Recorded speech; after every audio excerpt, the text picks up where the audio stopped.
ಸಿರಿಕನ್ನಡ ವಾಹಿನಿ ವತಿಯಿಂದ ಬೆಂಗಳೂರಿನ ಜಯನಗರದ ಶಾಲಿನಿ ಆಟದ ಮೈದಾನದಲ್ಲಿ ಶ್ರೀ ಗುರು ರಾಘವೇಂದ್ರ ಸ್ವಾಮಿಗಳ ಉತ್ಸವ ಆಯೋಜಿಸಲಾಗಿದೆ.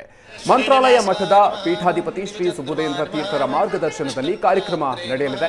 ರಾಯರ ದೇಗುಲ ಮತ್ತು ಬೃಂದಾವನವನ್ನ ಮರುಸೃಷ್ಟಿಸಲಾಗಿದ್ದು, ಶ್ರೀ ಸುಬುಧೇಂದ್ರ ತೀರ್ಥರಿಂದ ಬೃಂದಾವನಕ್ಕೆ ಪೂಜೆ ನೆರವೇರಲಿದೆ. ಇನ್ನು ಬೆಳಗ್ಗೆ 9 ರಿಂದ ರಾತ್ರಿ 9 ಗಂಟೆಯವರೆಗೆ ನಿರಂತರವಾಗಿ ರಾಯರ ಭಜನೆ, ಪ್ರವಚನ, ಭಕ್ತಿಗೀತೆ ಹಾಗೂ ಹರಿಕಥೆ ಏರ್ಪಡಿಸಲಾಗಿದೆ. ಜೊತೆಗೆ ಪ್ರಖ್ಯಾತ ಗಾಯಕರಾದ ರಾಜೇಶ್ ಕೃಷ್ಣನ್, ಮಂಜುಳಾ ಗುರುರಾಜ್, ಅರ್ಚನಾ ಉಡುಪರಿಂದ ಸಂಗೀತ ಕಾರ್ಯಕ್ರಮಗಳು ಕೂಡ ನಡೆಯಲಿವೆ. ವಿವಿಧ ಕ್ಷೇತ್ರಗಳ 25 ಸಾಧಕರಿಗೆ ಶ್ರೀ ಗುರು ರಾಘವೇಂದ್ರ ಪ್ರಶಸ್ತಿಯನ್ನು ನೀಡಿ ಗೌರವಿಸಲಾಗುತ್ತೆ ಅಂತ ಆಯೋಜಕರು ತಿಳಿಸಿದ್ದಾರೆ. ಉತ್ಸವದಲ್ಲಿ 30,000ಕ್ಕೂ ಹೆಚ್ಚಿನ ಭಕ್ತಾದಿಗಳು ಪಾಲ್ಗೊಳ್ಳುವ ನಿರೀಕ್ಷೆಯಿದ್ದು, ಭಕ್ತರಿಗೆ ಪರಿಮಳ ಪ್ರಸಾದ ಮತ್ತು ಮಂತ್ರಾಕ್ಷತೆ ವಿತರಿಸಲಾಗುತ್ತೆ.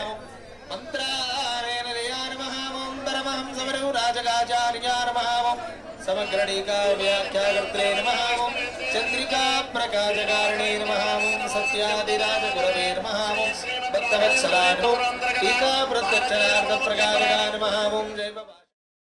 ಗುರು ರಾಘವೇಂದ್ರ ಮಹೋತ್ಸವ ಇವತ್ತು ಬೆಂಗಳೂರಿನಲ್ಲಿ ನಡೀತಾ ಇದೆ. ಸದ್ಯ ನನ್ನ ಜೊತೆಗೆ ಮಾತನಾಡೋದಕ್ಕೆ ಸುಬುಧೇಂದ್ರ ತೀರ್ಥರು ನನ್ನ ಜೊತೆಗಿದ್ದಾರೆ. ಬನ್ನಿ ಅವ್ರನ್ನ ಮಾತಾಡ್ತೀನಿ. ಗುರುಗಳೇ, ಇಲ್ಲಿ ಇವತ್ತು ಮಹಾನ್ ಉತ್ಸವ ನಡೀತಾ ಇದೆ. ಸೊ ಈ ರೀತಿಯಾದಂತಹ ಉತ್ಸವ ನೋಡಿ ಏನ್ ಹೇಳಕ್ ಇಷ್ಟಪಡ್ತೀರಿ?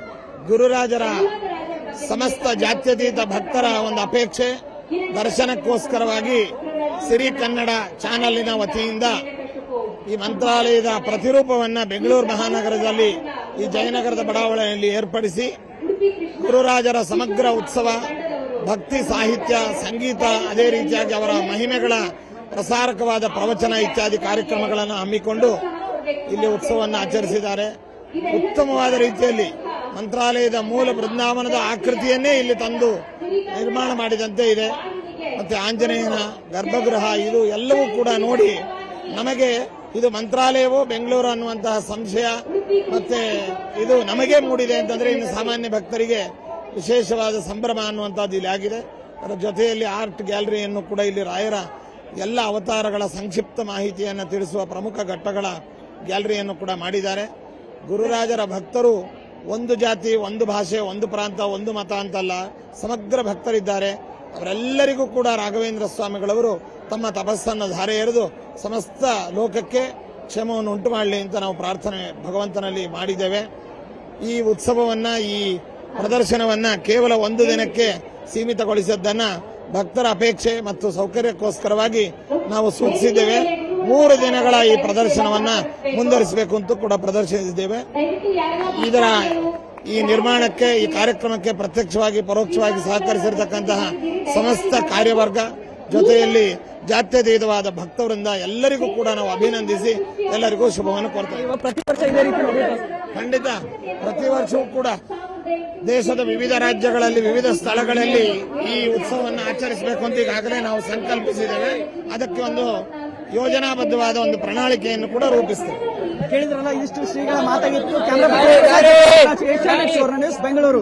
ಜೊತೆಗೆ ಪ್ರಖ್ಯಾತ ಗಾಯಕರಾದ ರಾಜೇಶ್ ಕೃಷ್ಣನ್, ಮಂಜುಳಾ ಗುರುರಾಜ್, ಅರ್ಚನಾ ಉಡುಪರಿಂದ ಸಂಗೀತ ಕಾರ್ಯಕ್ರಮಗಳು ಕೂಡ ನಡೆಯಲಿವೆ. ವಿವಿಧ ಕ್ಷೇತ್ರಗಳ 25 ಸಾಧಕರಿಗೆ ಶ್ರೀ ಗುರು ರಾಘವೇಂದ್ರ ಪ್ರಶಸ್ತಿಯನ್ನು ನೀಡಿ ಗೌರವಿಸಲಾಗುತ್ತೆ ಅಂತ ಆಯೋಜಕರು ತಿಳಿಸಿದ್ದಾರೆ. ಉತ್ಸವದಲ್ಲಿ 30,000ಕ್ಕೂ ಹೆಚ್ಚಿನ ಭಕ್ತಾದಿಗಳು ಪಾಲ್ಗೊಳ್ಳುವ ನಿರೀಕ್ಷೆಯಿದ್ದು, ಭಕ್ತರಿಗೆ ಪರಿಮಳ ಪ್ರಸಾದ ಮತ್ತು ಮಂತ್ರಾಕ್ಷತೆ ವಿತರಿಸಲಾಗುತ್ತೆ.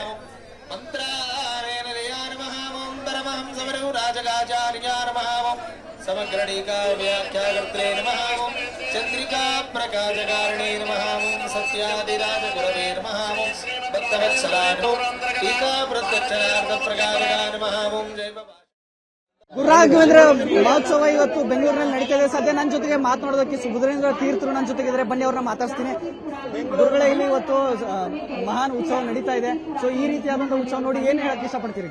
ಗುರುರಾಜರ ಸಮಸ್ತ ಜಾತ್ಯತೀತ ಭಕ್ತರ ಒಂದು ಅಪೇಕ್ಷೆ ದರ್ಶನಕ್ಕೋಸ್ಕರವಾಗಿ ಸಿರಿ ಕನ್ನಡ ಚಾನಲಿನ ವತಿಯಿಂದ ಈ ಮಂತ್ರಾಲಯದ ಪ್ರತಿರೂಪವನ್ನ ಬೆಂಗಳೂರು ಮಹಾನಗರದಲ್ಲಿ ಈ ಜಯನಗರದ ಬಡಾವಣೆಯಲ್ಲಿ ಏರ್ಪಡಿಸಿ ಗುರುರಾಜರ ಸಮಗ್ರ ಉತ್ಸವ, ಭಕ್ತಿ, ಸಾಹಿತ್ಯ, ಸಂಗೀತ, ಅದೇ ರೀತಿಯಾಗಿ ಅವರ ಮಹಿಮೆಗಳ ಪ್ರಸಾರಕವಾದ ಪ್ರವಚನ ಇತ್ಯಾದಿ ಕಾರ್ಯಕ್ರಮಗಳನ್ನು ಹಮ್ಮಿಕೊಂಡು ಇಲ್ಲಿ ಉತ್ಸವವನ್ನು ಆಚರಿಸಿದ್ದಾರೆ. ಉತ್ತಮವಾದ ರೀತಿಯಲ್ಲಿ ಮಂತ್ರಾಲಯದ ಮೂಲ ಬೃಂದಾವನದ ಆಕೃತಿಯನ್ನೇ ಇಲ್ಲಿ ತಂದು ನಿರ್ಮಾಣ ಮಾಡಿದಂತೆ ಇದೆ. ಮತ್ತೆ ಆಂಜನೇಯನ ಗರ್ಭಗೃಹ, ಇದು ಎಲ್ಲವೂ ಕೂಡ ನೋಡಿ ನಮಗೆ ಇದು ಮಂತ್ರಾಲಯವೋ ಬೆಂಗಳೂರು ಅನ್ನುವಂತಹ ಸಂಶಯ ಮತ್ತೆ ಇದು ನಮಗೆ ಮೂಡಿದೆ ಅಂತಂದ್ರೆ ಇನ್ನು ಸಾಮಾನ್ಯ ಭಕ್ತರಿಗೆ ವಿಶೇಷವಾದ ಸಂಭ್ರಮ ಅನ್ನುವಂಥದ್ದು ಇಲ್ಲಿ ಆಗಿದೆ. ಅದರ ಜೊತೆಯಲ್ಲಿ ಆರ್ಟ್ ಗ್ಯಾಲರಿಯನ್ನು ಕೂಡ ಇಲ್ಲಿ ರಾಯರ ಎಲ್ಲ ಅವತಾರಗಳ ಸಂಕ್ಷಿಪ್ತ ಮಾಹಿತಿಯನ್ನು ತಿಳಿಸುವ ಪ್ರಮುಖ ಘಟ್ಟಗಳ ಗ್ಯಾಲರಿಯನ್ನು ಕೂಡ ಮಾಡಿದ್ದಾರೆ. ಗುರುರಾಜರ ಭಕ್ತರು ಒಂದು ಜಾತಿ, ಒಂದು ಭಾಷೆ, ಒಂದು ಪ್ರಾಂತ, ಒಂದು ಮತ ಅಂತಲ್ಲ, ಸಮಗ್ರ ಭಕ್ತರಿದ್ದಾರೆ. ಅವರೆಲ್ಲರಿಗೂ ಕೂಡ ರಾಘವೇಂದ್ರ ಸ್ವಾಮಿಗಳವರು ತಮ್ಮ ತಪಸ್ಸನ್ನು ಧಾರೆ ಎರೆದು ಸಮಸ್ತ ಲೋಕಕ್ಕೆ ಕ್ಷೇಮವನ್ನು ಉಂಟು ಮಾಡಲಿ ಅಂತ ನಾವು ಪ್ರಾರ್ಥನೆ ಭಗವಂತನಲ್ಲಿ ಮಾಡಿದ್ದೇವೆ. ಈ ಉತ್ಸವವನ್ನ, ಈ ಪ್ರದರ್ಶನವನ್ನ ಕೇವಲ ಒಂದು ದಿನಕ್ಕೆ ಸೀಮಿತಗೊಳಿಸಿದ್ದನ್ನ ಭಕ್ತರ ಅಪೇಕ್ಷೆ ಮತ್ತು ಸೌಕರ್ಯಕ್ಕೋಸ್ಕರವಾಗಿ ನಾವು ಸೂಚಿಸಿದ್ದೇವೆ. 3 ದಿನಗಳ ಈ ಪ್ರದರ್ಶನವನ್ನ ಮುಂದುವರಿಸಬೇಕು ಅಂತ ಕೂಡ ಪ್ರದರ್ಶಿಸಿದ್ದೇವೆ. ಇದರ ಈ ನಿರ್ಮಾಣಕ್ಕೆ, ಈ ಕಾರ್ಯಕ್ರಮಕ್ಕೆ ಪ್ರತ್ಯಕ್ಷವಾಗಿ ಪರೋಕ್ಷವಾಗಿ ಸಹಕರಿಸಿರತಕ್ಕಂತಹ ಸಮಸ್ತ ಕಾರ್ಯವರ್ಗ ಜೊತೆಯಲ್ಲಿ ಜಾತ್ಯತೀತವಾದ ಭಕ್ತವರಿಂದ ಎಲ್ಲರಿಗೂ ಕೂಡ ನಾವು ಅಭಿನಂದಿಸಿ ಎಲ್ಲರಿಗೂ ಶುಭವನ್ನು ಕೋರ್ತೇವೆ. ಪ್ರತಿ ವರ್ಷ ಇದೇ ರೀತಿ ನಡೆಯುತ್ತೆ. ಖಂಡಿತ ಪ್ರತಿ ವರ್ಷವೂ ಕೂಡ ದೇಶದ ವಿವಿಧ ರಾಜ್ಯಗಳಲ್ಲಿ, ವಿವಿಧ ಸ್ಥಳಗಳಲ್ಲಿ ಈ ಉತ್ಸವವನ್ನು ಆಚರಿಸಬೇಕು ಅಂತ ಈಗಾಗಲೇ ನಾವು ಸಂಕಲ್ಪಿಸಿದ್ದೇವೆ. ಅದಕ್ಕೆ ಒಂದು ಯೋಜನಾಬದ್ಧವಾದ ಒಂದು ಪ್ರಣಾಳಿಕೆಯನ್ನು ಕೂಡ ರೂಪಿಸ್ತೇವೆ. ಕೇಳಿದ್ರಲ್ಲ, ಇಷ್ಟು ಶ್ರೀಗಳ ಮಾತಾಗಿತ್ತು. ನ್ಯೂಸ್ ಬೆಂಗಳೂರು. ಇನ್ನು ಮತ್ತೊಂದು ಕಡೆಯಲ್ಲಿ ಮುಖ್ಯಮಂತ್ರಿ ಸಿದ್ದರಾಮಯ್ಯನವರು ಸಂಪುಟ ಪುನಾರಚನೆಯ ಸುಳಿವನ್ನ ಕೊಟ್ಟಿದ್ದಾರೆ. ಬಿ ನಾಗೇಂದ್ರ ಸಚಿವ ಸ್ಥಾನ ಖಾಲಿ ಇದೆ, ಹೈಕಮಾಂಡ್ ಜೊತೆ ಚರ್ಚಿಸಿ ಸಂಪುಟವನ್ನ ಭರ್ತಿ ಮಾಡಿಕೊಳ್ಳಲಾಗುತ್ತೆ ಅಂತ ಮುಖ್ಯಮಂತ್ರಿಗಳು ಹೇಳಿದ್ದಾರೆ. ಕೆಪಿಸಿಸಿ ಅಧ್ಯಕ್ಷರ ಬದಲಾವಣೆ ವಿಚಾರಕ್ಕೆ ಸಂಬಂಧಪಟ್ಟಂತೆ ಕೆಪಿಸಿಸಿ ಅಧ್ಯಕ್ಷರ ಹುದ್ದೆ ಹೈಕಮಾಂಡ್ ನಿರ್ಧಾರ ಅಂತ ಹೇಳಿದ್ರು. ದಾವಣಗೆರೆಯಲ್ಲಿ ಸಿಎಂ ಸಿದ್ದರಾಮಯ್ಯ ಈ ವಿಚಾರವಾಗಿ ಸ್ಪಷ್ಟನೆಯನ್ನ ಕೊಟ್ಟಿದ್ದಾರೆ. ಹೈಕಮಾಂಡ್ನವರು ತೀರ್ಮಾನ ಮಾಡೋದು, ನಾವಲ್ಲ ಮಾಡೋದು. ಕೆಪಿಸಿಸಿ ಅಧ್ಯಕ್ಷರದು, ಚೀಫ್ ಮಿನಿಸ್ಟರ್ದು ಎಲ್ಲ ಹೈಕಮಾಂಡ್ನವರು ಏನ್ ತೀರ್ಮಾನ ಮಾಡ್ತಾರೆ ಅದು. ಖಾಲಿ ಇರೋದಾದ್ರೂ ಫಿಲಪ್ ಮಾಡ್ಕೊಳ್ಳಿ ಸರ್. ಯಾವ್ದು ಖಾಲಿ ಇದಾವೆ? ನಾಗೇಂದ್ರ ಅವರು ಒಂದು ಇರಬೇಕು. ಹೌದೌದು, ನಾಗೇಂದ್ರ ಅವರು ಹೈಕಮಾಂಡ್ನವ್ರ ಜೊತೆ ಮಾತಾಡಿ ಅದನ್ನ ಭರ್ತಿ ಮಾಡ್ತಕ್ಕಂಥ ಕೆಲಸ.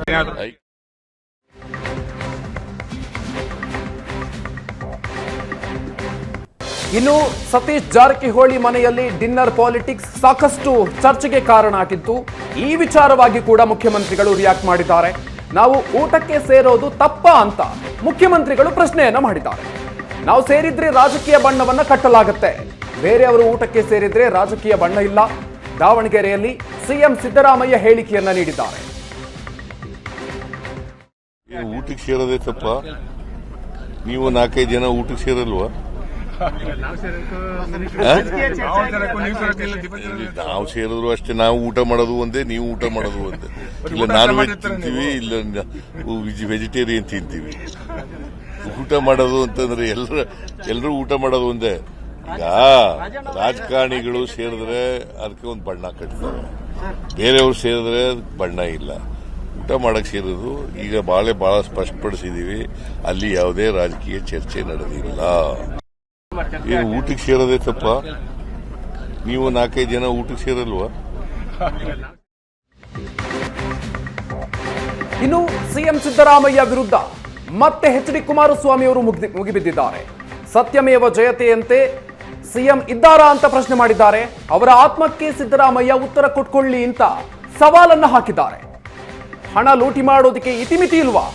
ಬಿಜೆಪಿಯೇ ಚೆನ್ನಾಗಿತ್ತು ಅಂತ ಗುತ್ತಿಗೆದಾರರು ಹೇಳ್ತಾ ಇದ್ದಾರೆ.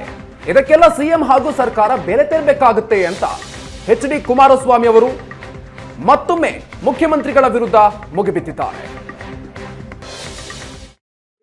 ಸತ್ಯಮೇವ ಜಯತೆ. ಅಯ್ಯೋ ರಾಮ, ಏನು ಸತ್ಯಮೇವ ಜಯತೆ ಸಿದ್ದರಾಮಯ್ಯನವರೇ? ಹೊರಗಡೆ ನೀವು ಹೇಳೋದಕ್ಕೂ ನಿಮ್ಮ ಆತ್ಮಕ್ಕೆ ಒಂದು ಉತ್ತರ ಕೊಟ್ಕೊಳ್ಳಿ. ನೀವು ಯಾವ ಸತ್ಯಮೇವ ಜಯತೆ ಅಂತ ಹೇಳ್ಕೊಂಡು ಅಡ್ವರ್ಟೈಸ್ಮೆಂಟಲ್ಲೂ ಏನು ಪಾಪ ಹಾಕ್ತೀರಿ. ನಿಜಕ್ಕೂ ಆ ಸತ್ಯಮೇವ ಜಯತೆ ಉಳಿಸಿದ್ದೀರಾ?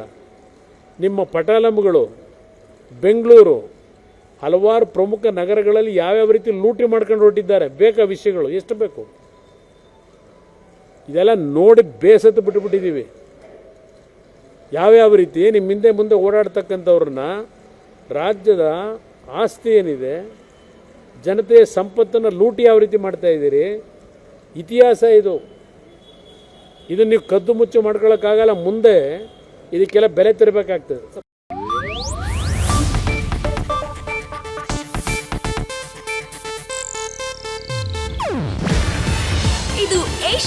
ನ್ಯೂಸ್ ನೆಟ್ವರ್ಕ್ ಪ್ರಸ್ತುತಿ. ನೀವು ನೋಡ್ತಿದ್ದೀರಾ ಏಷ್ಯಾನೆಟ್ ಸುವರ್ಣ ನ್ಯೂಸ್.